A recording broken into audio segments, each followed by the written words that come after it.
Pregúntale a cualquier cubano a ver qué es lo que significa aquí ganarle a los americanos. Tenía que ver. No desde ahora, desde antes. Desde antes. Ganarle a los americanos para nosotros es la gloria.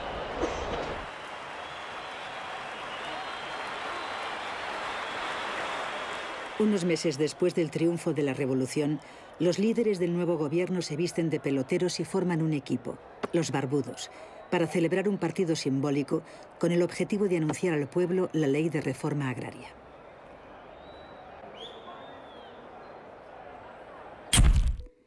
Esta ley es la que provoca los primeros roces con Washington, que se opone a la confiscación de tierras y pide al nuevo régimen que dé marcha atrás.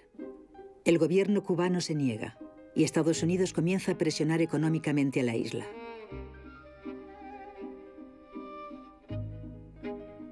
Cuba nacionaliza las empresas norteamericanas y acepta la ayuda de la Unión Soviética.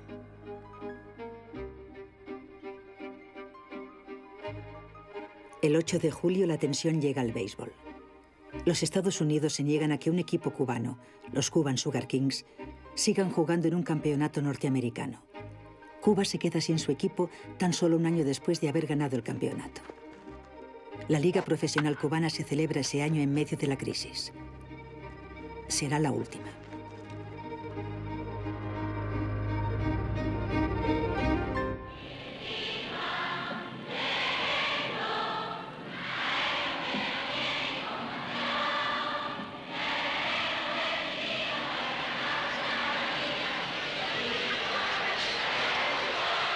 En el año 60, el día 25 de diciembre, fui a Guantánamo y me casé. Y desde entonces establecí mi vida aquí en La Habana y seguí jugando con el equipo telefónico. Cuando me casé, enseguida me movilizaron. Es decir, me movilizaron el día 29 de diciembre. Casado, acabado, recién casado. Es decir, que no tuve luna de miel. Estuve movilizado hasta el día 20 de enero. Unos días después, Alfredo Street es seleccionado para el equipo que competirá en el Mundial Amateur de Costa Rica. Es la primera vez que el béisbol cubano participará en un campeonato internacional después de la revolución. Desde que llegamos nosotros allí ya teníamos ya las provocaciones. Como ustedes saben, ellos hacían esto porque había un movimiento de los que estaban allí, los apátridas que estaban allí, un movimiento, porque ellos parece que sabían que iba a haber un ataque a Cuba, ¿verdad? Al mismo tiempo, tropas de exiliados cubanos, armados y apoyados por la CIA, se desplazan de Guatemala a Nicaragua. El 14 de abril salen en barco para invadir Cuba. Somoza los despide con una petición especial. Tráiganme unos cuantos pelos de la barba de Castro. Y la noticia era que aquí Cuba estaba tomada, 5 provincias, y solamente faltaba una, La Habana.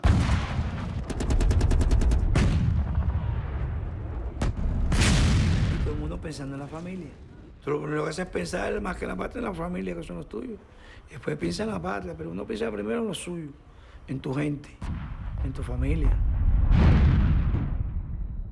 Decidimos que estábamos dispuestos a dejar los bates, la pelota y los guantes y venir a combatir a Cuba. Entonces nos llamaron de la embajada y nos dijeron que de Cuba habíamos recibido la noticia que nuestro problema no era ir a bastirnos allí, sino era nuestro problema y nuestra misión era jugar aquí, ganar y traer la copa para Cuba. Y vinimos hacia Cuba con las medallas y con el trofeo que se daba allí. Ganamos invictos.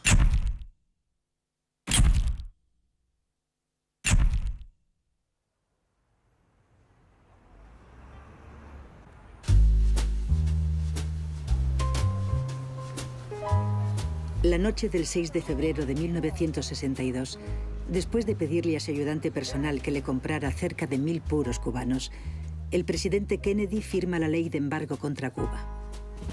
A partir de las 12 de la madrugada de ese día, no podrá entrar ningún producto de la isla comunista en Estados Unidos, y a Cuba no entrará nada norteamericano, ni siquiera una aspirina, un tornillo, un libro, una pelota de béisbol. Aquí no había fábrica de pelota, ni de guantes, ni de bates, porque todo se hacía en los Estados Unidos. Cuando vino el bloqueo, en el año 61-62, que el béisbol era el deporte nacional, en Cuba hubo que inventar, lo ya inventado, hubo que inventar cómo hacer una pelota, cómo hacer un guante, cómo hacer un bate. El gobierno revolucionario decide eliminar el deporte profesional y crear un campeonato de béisbol con nuevos equipos y jugadores amateurs. De la noche a la mañana, el béisbol cubano nace de nuevo. Nadie esperaba que la pelota fuera mucha gente, porque era el cambio del profesionalismo, con toda su propaganda, con toda su prensa, con toda su mala historia, pero bueno, disfrazada de buena. Y entonces fuimos a la pelota. El compañero Fidel fue a la pelota, me acuerdo. Me recuerdo que me paró cuando íbamos caminando y dice, mira a ver cómo está, y yo entré. El estadio estaba completo, pero repleto, completo, lleno, completo. Esta inauguración fue un fenómeno. Ya les digo, una cosa grande.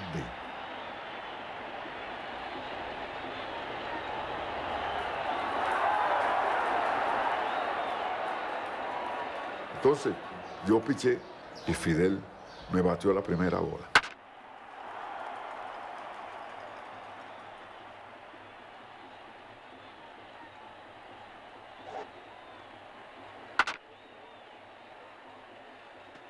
Entonces, nos hicieron un reto a nosotros los peloteros que fuimos los fundadores, que nosotros teníamos que lograr que el público no pensara más en el béisbol profesional. Era un reto duro, ¿no? Brincar de una etapa que de verdad que el pueblo la seguía, porque aquí los equipos de Sabana, Almendares, Cienfuegos y Marianao, todo el pueblo seguía la pelota esa por radio. Iba a la Latinoamericano, que era donde se jugaba. Nosotros éramos aficionados.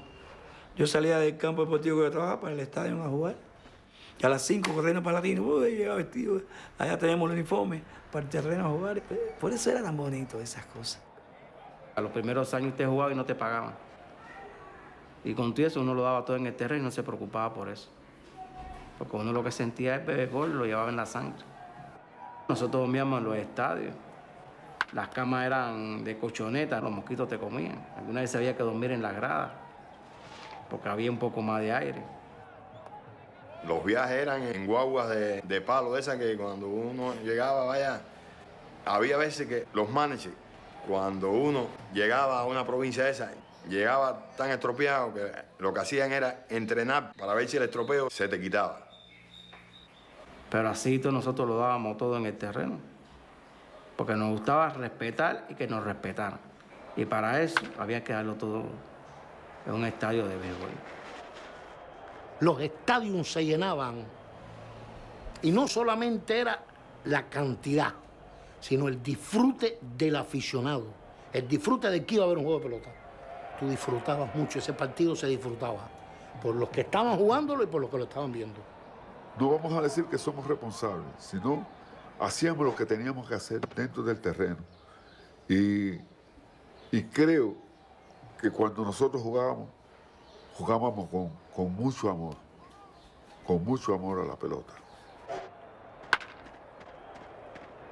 Y la época era una época de apasionamiento, era la época. Y todo el mundo, el que se metía en algo, se metía hasta el final. Te convido a creerme cuando digo futuro. Si no crees mi palabra, cree en el brillo de un gesto. Cree en mi cuerpo, cree en mis manos que se acaban. Te convido a creerme cuando digo futuro. Si no crees en mis ojos, cree en la angustia de un grito. Cree en la tierra, cree en la lluvia, cree en la savia.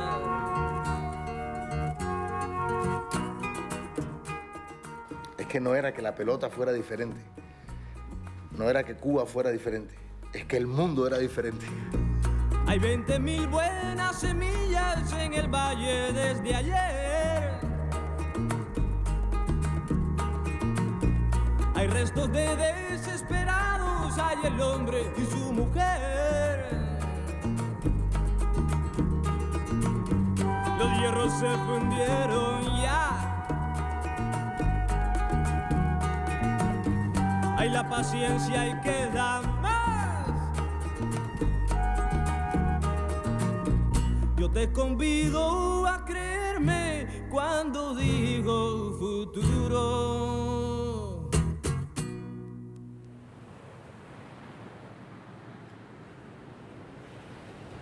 Mientras Cuba vive una etapa de voluntad y optimismo, los Estados Unidos intentan que la influencia de la isla comunista no se extienda al resto del continente.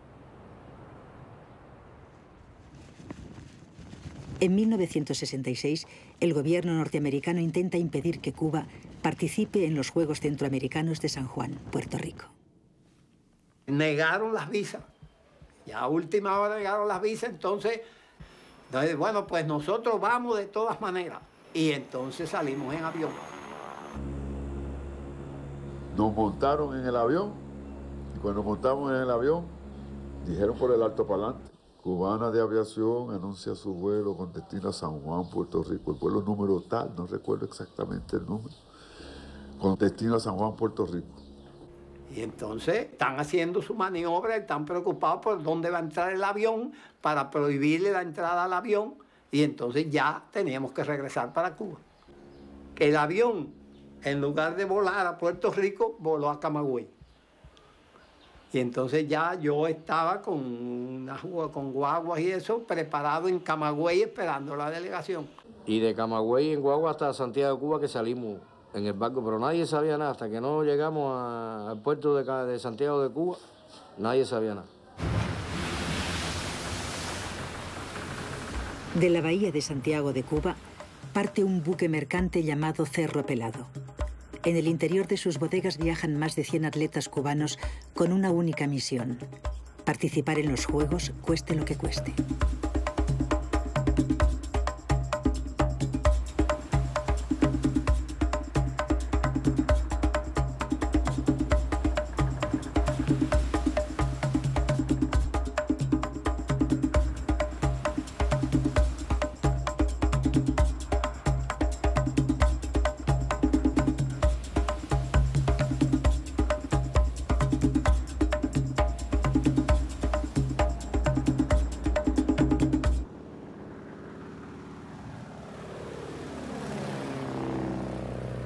Fue más que un evento deportivo, una batalla, una guerra que duró como 20 días.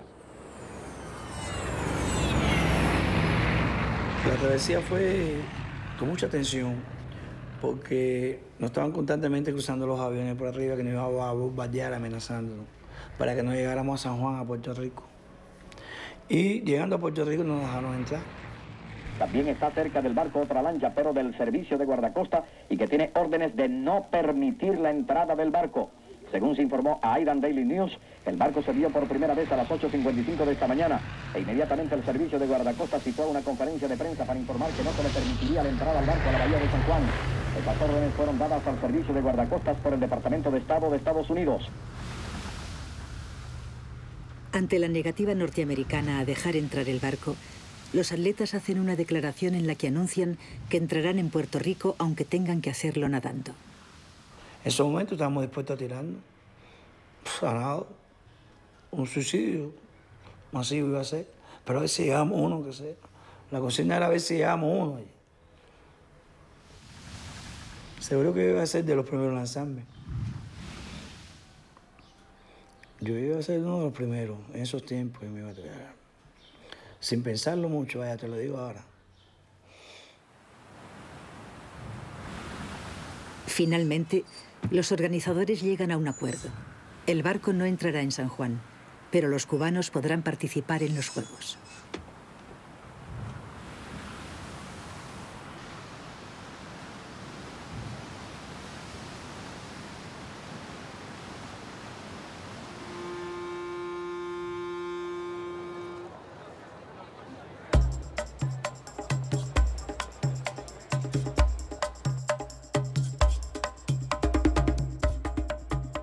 ganamos los juegos, pero competimos con una moral, la gente con una dignidad tremenda. O sea, la fuerza que tienen esas cosas. Tienen una fuerza increíble para competir. Le ganas a un gigante, bro. No hay quien pueda contigo, te vuelves un león. Si te metes en la jaula del león, te lo comes.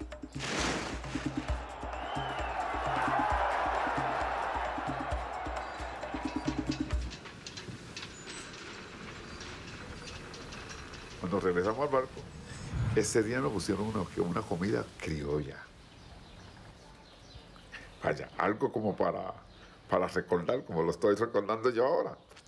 Nos pusieron, recuerdo, un picadillo con todo lo que tiene que tener un picadillo. Muy bueno. Frijolitos negros. Nos pusieron platanitos fritos y casquitos de guayaba, arroz. Y nosotros estábamos comiendo allí.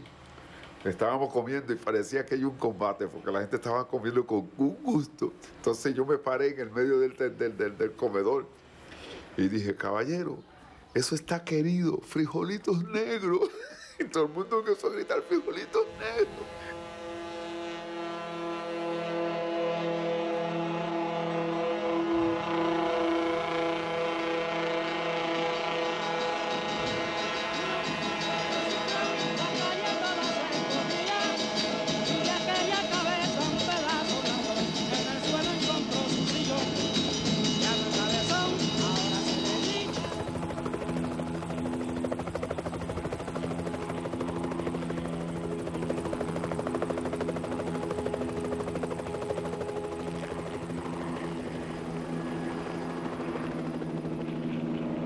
Y te digo que esto de Cerro Pelado todo el mundo lo recuerda como una hazaña. Era afrontar al más grande enemigo. Afrontar al más grande enemigo a quien ya habíamos afrontado con la invasión mercenaria de Girón y que seguía y que quería además frenar hasta en el espacio, en el terreno del deporte, que Cuba participara. Te digo, eso la gente lo vivía muy personalmente. Si tú eres duro, es bueno tener gente que sea tu contrario. Estados Unidos ha ayudado mucho a Cuba en ese sentido. Sí, ha hecho daño por su bloqueo, etcétera, etcétera, pero nos ha hecho crecer, ¿no? En la pelota también. Acto agredir, ¿qué ha hecho? Que la gente, además, que lo viera como un problema político también, un problema patriótico. La pelota es una parte de la bandera. Si te lo voy a simbolizar, es un factor que contribuye a la unidad nacional en determinado momento. La pelota para nosotros ha sido campo de emociones, campo de batalla, campo de alegría.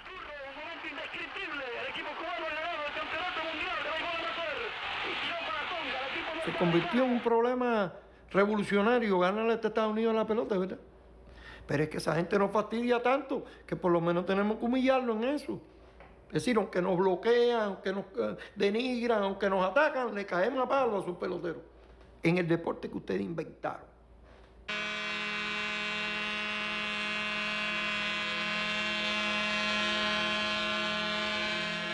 No pretendemos la superioridad de nuestros pueblos sobre otros pueblos, hermanos de América Latina.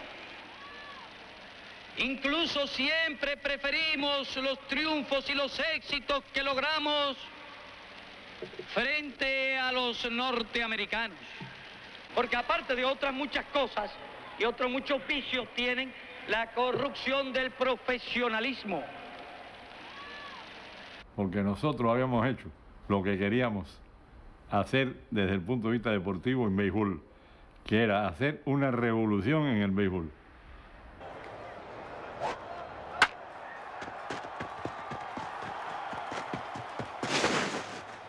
Cuando nosotros vencemos en deporte, se traduce en que la gente trabaje más y mejor, en creer en nosotros mismos. Se traduce en más ideología. Era el año del esfuerzo decisivo, se llamaba el año 69. Y recuerdo que fue un año con un nivel de escasez y de una cantidad de problemas. Sobre todo, prácticamente toda la infraestructura doméstica, vamos a decir, las redes de pequeños comercios, de gastronomía, etcétera, estuvieron en una crisis total en ese momento.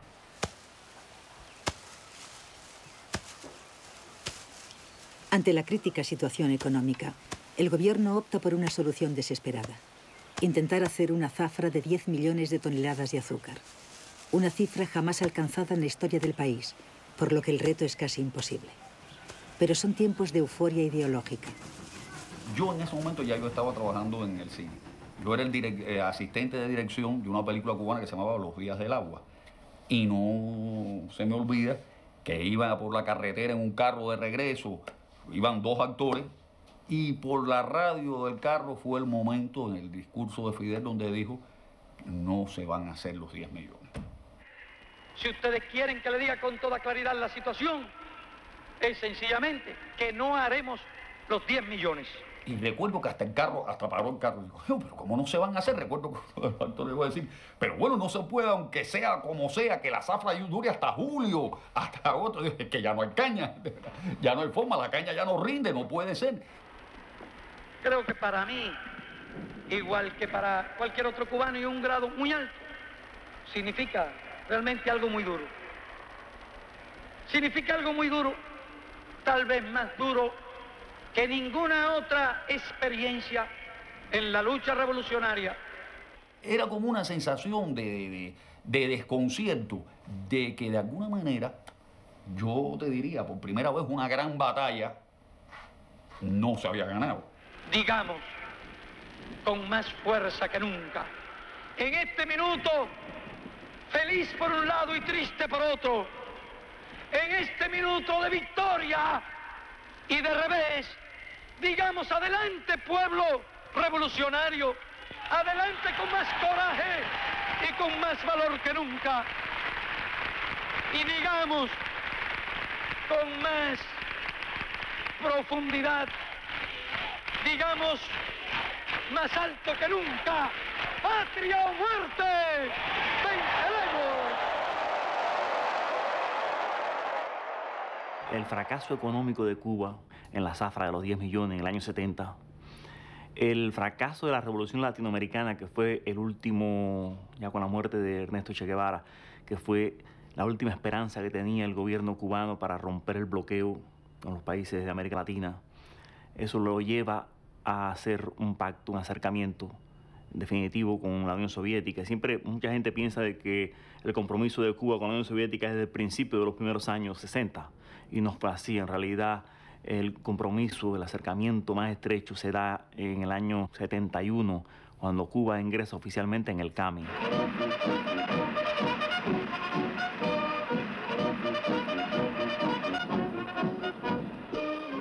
Los años 70 ya obviamente dibujaban una realidad internacional que no era la de los 60 y la de aquella efervescencia de los años 60.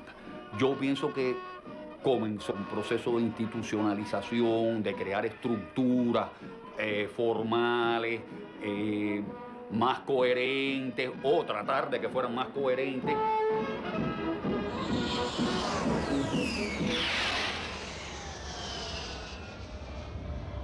Todos los ámbitos de la sociedad están controlados por el Estado. Es algo como lo que Hegel hablaba de que la sociedad, la verdadera sociedad civil debía de entrar en el Estado, debía ser absorbida por el Estado, porque el Estado era la encarnación de Dios en la tierra. Y por lo tanto, no había margen fuera del Estado.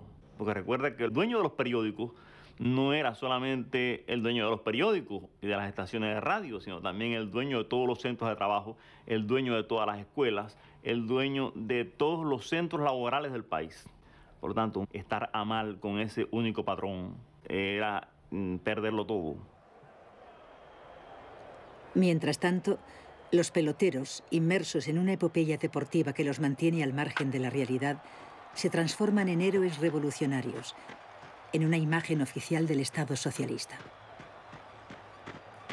Yo tuve la suerte de decidir ese juego. Eso para mí va a ser inolvidable, ¿no? Contra los americanos, decidir un campeonato que eran los enemigos políticos de nosotros. Eso para mí ha sido histórico. Yo voy a morirme y se va a seguir recordando eso.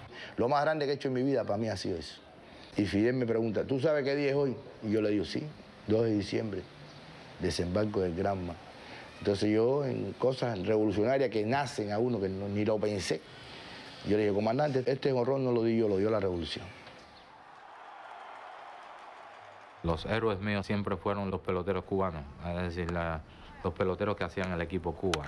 De la manera de verlo a ellos, de defender la bandera cubana, pues nos sentíamos nosotros orgullosos de ser cubanos y ser peloteros cubanos. A mí me gustaban todas esas figuras y siempre soñé llegar a la Serie Nacional y ser un pelotero de clase. A mí me pusieron en los industriales, en la reserva de los industriales. Yo no hice equipo regular. El director de nosotros era Pedro Chávez y cuando él tuvo la oportunidad de ascenderme al equipo,